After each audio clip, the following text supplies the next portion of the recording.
Mes chers étudiants, salam alaikum. Alors, la dernière partie pour la gestion des exceptions, je vais essayer de vous parler de ce qu'on appelle la gestion des exceptions personnalisées. Alors, pour la gestion des exceptions personnalisées, nous avons, si vous voulez, deux niveaux. Par exemple, l'exemple que j'ai choisi dans les diapos, je vais vous donner un autre exemple sur pratiquement. Et là, je dis par exemple, j'ai une classe personne. On veut que le nom d'une personne ne contienne que des lettres ou le tiré 6 ou un espace. Mais pour la machine, si vous saisissez quelque chose qui n'est pas conforme à ce n'est pas une erreur. Ça veut dire il ne peut pas, il c'est une erreur. Et on veut que l'âge ne dépasse pas 150, par exemple. Sinon, des exceptions seront levées. Par exemple, si je dis à l'utilisateur veuillez saisir l'âge, il va saisir 200. Là, je vais le saisir dans un chiffre entier, donc automatiquement pour la machine, ce n'est pas une exception. La première remarque, c'est que ce ne sont pas des exceptions que le système peut reconnaître automatiquement. Donc, ce n'est pas possible que générer et lever, générer et lever, quand il y a 1 et 2, comme générer il y a 1, ou lever il y a 2, ou gérer il y a 3. Donc, générer et lever ne vont plus être faites automatiquement par la machine. C'est le programmeur qui doit faire tout le travail une fois les conditions sont vraies. Donc, c'est à lui de faire 1, c'est à lui de faire 2, et c'est à lui de faire quoi? De faire 3. D'accord? Donc, instancier un objet d'une classe d'exception. Lever l'exception, ici on va utiliser un mot جديد throw pour lever l'exception, et bien sûr vous devez utiliser catch pour gérer, d'accord, pour gérer l'exception. Je vous explique tout ça rapidement dans l'exemple que nous avons commencé la dernière fois. Alors regardez, on va laisser quelques éléments que nous allons utiliser et on va changer d'autres éléments. Alors ici regardez, par exemple, je vais dire carrément, on va mettre tout ça sous forme de commentaire. Ici, je vais dire carrément à l'utilisateur, d'accord? Je vais dire carrément à l'utilisateur, je vais lui dire, je voudrais saisir, voilà, saisir une note. Même si je lui dis saisir une note inférieure, ou bien, d'accord, inférieure à 20. La saisir une note entre 0 et 20. Même si je lui dis ça, il reste un utilisateur. Alors après, je vais faire ça. Je vais saisir. D'accord? Bon, ça, on va supposer que la note, il n'y a pas de virgule. C'est pas grave. Alors, voilà, il a saisi. Il peut saisir 0, il peut saisir 20, il peut saisir 23. Pour la machine, ce n'est pas une exception. Ce n'est pas une exception. L'utilisateur, il a saisi à 25, c'est OK pour la machine. Mais pour moi, non, c'est pas OK. Alors, qu'est-ce que je vais faire? Alors, je vais lui dire if. If not. D'accord? If A. D'accord? If A est inférieur à 0. D'accord? Ou A est supérieur à 20. Qu'est-ce que je vais faire? Pardon. Si elle est supérieure à 20, qu'est-ce que je vais faire? Alors, regardez bien, moi, je vais lever l'exception. Je vais lui dire, d'accord? Je vais lui dire, je lève une exception. Je lève une exception de type exception et je vais lui dire, la note doit être, d'accord, entre 0, d'accord, et 20. D'accord? Entre 0 et 20. Point virgule.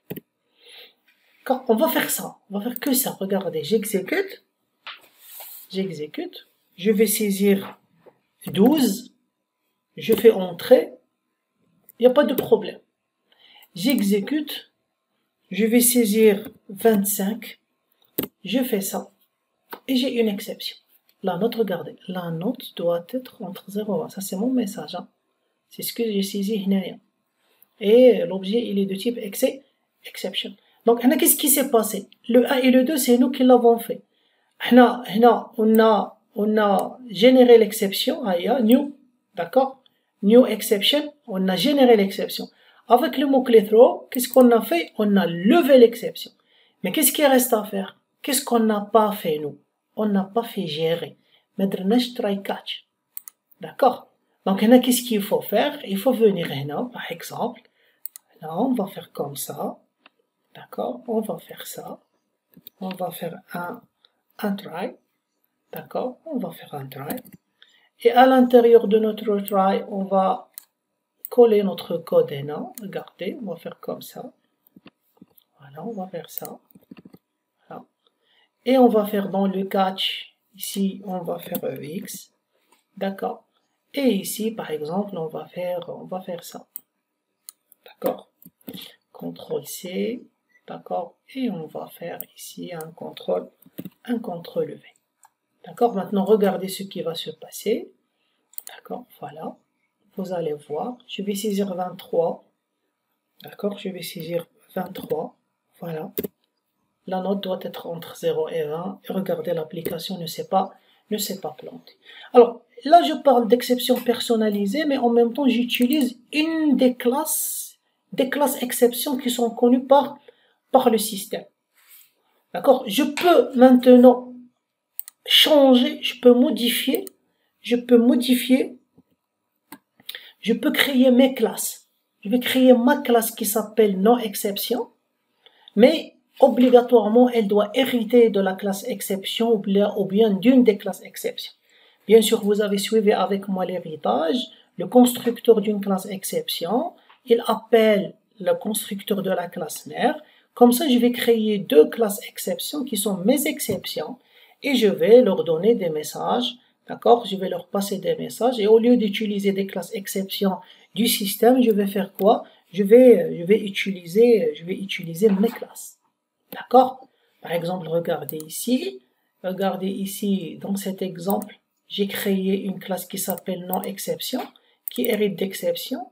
Ça, c'est le constructeur générique. Et j'appelle le constructeur générique de la classe exception. D'accord? Regardez ici, dans la classe programme, qu'est-ce que je fais? Regardez dans personne, j'ai un constructeur.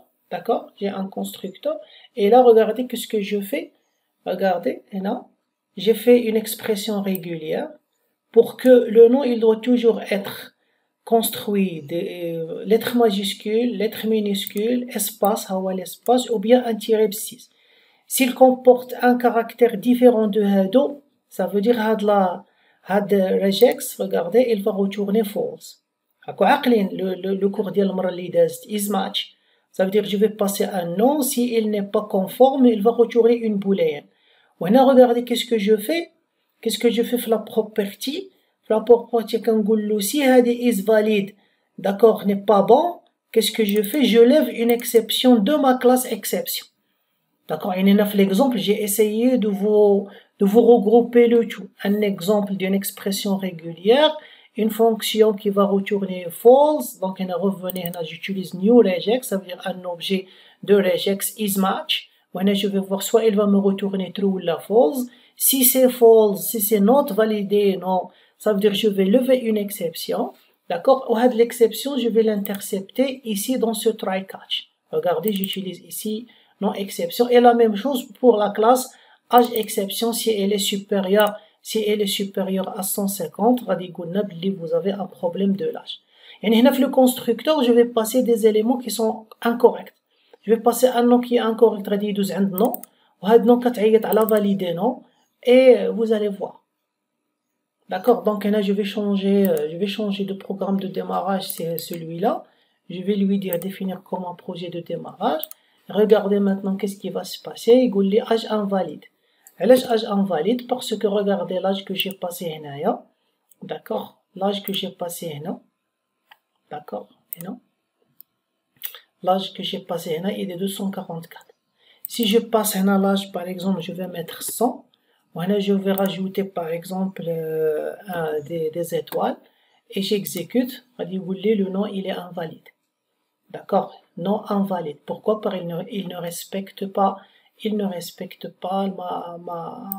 mon expression régulière. D'accord, donc là je suis venu une fois ici et je suis venu une fois ici. Si vous faites ça, d'accord, tout va bien, on n'aura aucun message, on va attendre la saisie. D'accord? Si on va attendre la saisie, donc sans remarquer, il n'y il n'y a pas de problème. Ou bien si vous rajoutez ici un console par writeLine, vous rajoutez ici un console par writeLine. Là, vous rajoutez un console par writeLine, CTRL V, et vous mettez un OK. Vous mettez un OK, comme ça. Vous faites un OK comme ça. Alors, on exécute. Tout va bien. Donc, OK, il n'y a pas de problème.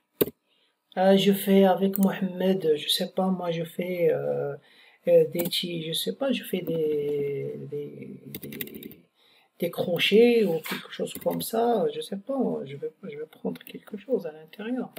Et je fais ça, il va me dire désolé, le nom il est invalide. Donc là vous mélangez la gestion des exceptions personnalisées avec la création de classes d'exception. Regardez, c'est simple de créer une classe d'exception.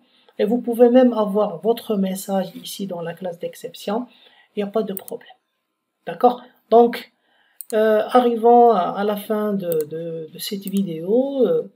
Je tiens à vous remercier infiniment. D'accord? Je crois que ça sera l'avant-dernier cours de la partie orientée objet. Et espérons qu'on se rencontre, Inch'Allah, dans d'autres séries plus intéressantes et espérons que ça a été bénéfique pour vous. Donc, à la prochaine, Inch'Allah.